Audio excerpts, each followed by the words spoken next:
አዳኝና ታዳኝ ከእግረ መንገድ መጽሐፍ የተወሰደ። ደራሲ ስብሐት ገብረእግዚአብሔር። ሊቃውንት ተፈጥሮን ሲያጤኑ ብዙ የሚያስደንቅ ነገር ይገጥማቸዋል። ጥቂቱን እንገራችሁ። በነፍሳትን ጀምር። ነፍሳት ስንል ቢራቢሮ፣ ፌንጣ፣ ጉንዳን፣ ንብ የመሳሰሉትን በእንግሊዝኛ ኢንሴክት የሚባሉትን።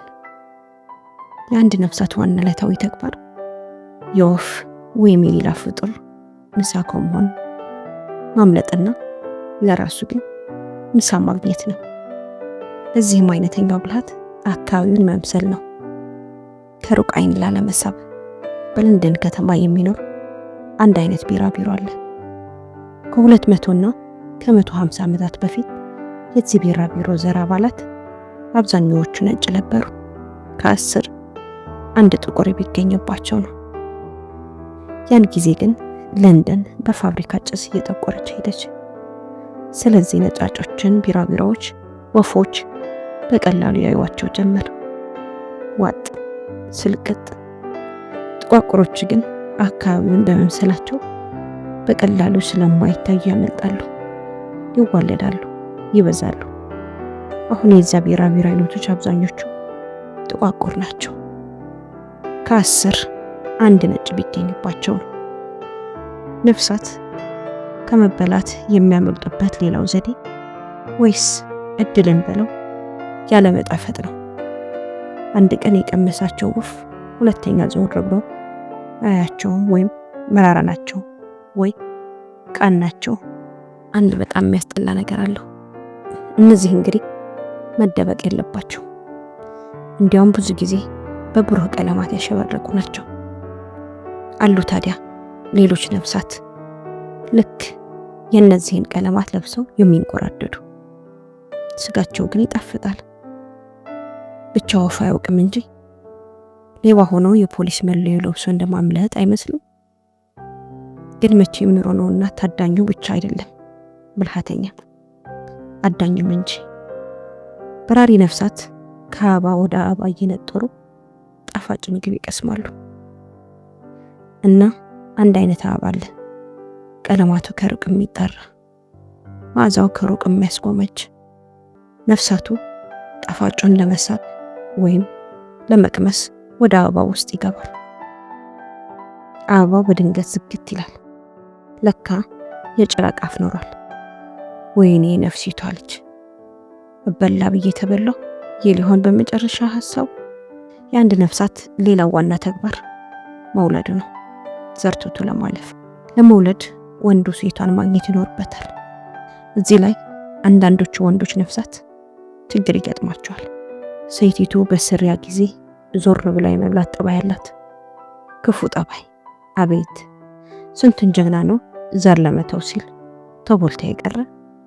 በእያንዳንዱ የነፍሳት ዘር ወንዱ የሴቷ ምሳኮ መሆን የሚያመልጥበትን ብልሃት አግኝቷል። ይሄድና በድር ወይም ባህር መሳይ ነገር የተጠቀለለ የሌላ አይነት ነፍሳት እንቁላል ዘርፎ ወይም ሰርቆ ያመጣል። አምጥቶ ለሴቲቱ ይሰጣል። እሷ መጠቅለያውን እስክትፈታና ውስጥ ያለውን እስክትበላ እሱ ይወጣባትና ዘሩን ዘርቶ ሲያበቃ ፈትለክ ተመስገን አምላኬ፣ ሌላ ቀንም እንዲሁ ጠብቀኝ አሉ። ታዲያ ማጅራት መቼዎች አንዱ በስንትና ስንት ፍለጋ አግኝቶ የጠቀለለውን እንቁላል ለሴቲቱ ሊሰጥ ሲሄድ ሌላው በድንገት ይደርስና ይነጥቀዋል። ነጥቆ ወስዶ ለራሱ ሴት ገጸ በረከት ይሰጣታል።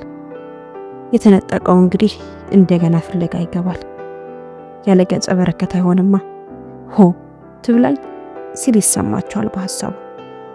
የአዲስ አበባ ዘፋኝ አንጀቴን በላቸው ብያለ ሲዘፍን የእነሱን ጣጣ መናገር አይመስልም። ሌላ አይነት ወንድ ነፍሳት አለ። እሱ የተጠቀለለ እንቁላል ፍለጋ ሄደ። ምን አለፋው አድፍጦም ከሌላ ለመጠቅ ይሞክራል። አልነጠቅም ብሎ ቢፋለመውስ? ቀላል ብልሃት እያለ እንቁላሎቹ ተፈልፍሎ ድሮ ጥሎት የሄዱት ባዶ መጠቅለያ ያገኛል። በቀላሉ ያን ባዶ መጠቅለያ ወስዶ ለሴቲቱ ገጸ በረከት ይሰጣታል። እሷ ባዶውን መጠቅለያ ስትፈታና የሚበላ ምናምን ስትፈልግ እሱ ስራውን ሰርቶ ፈትለክ ነው። የልጆችን እናት እንደዚህ ማታለል አይገባም አሉኝ። ጌታዬ ወይ ጉድ! ያልተያዘ ግልግል ያውቃል። አይ እረ ተሳሳቱ አላልኩም። እውነቷን ነው። ዝም ብዬ መበላት ነበረብኝ። በፍጡራን መካከል መበላላት አለ፣ መረዳዳትም አለ። መበላላቱን በጥቂቱ ንብ፣ አበባና ሌሎች ነፍሳትና አበቦች እየተረዳዱ ይኖራሉ። አበቦቹ ለነፍሳቱ ምግብ ይሰሩላቸዋል።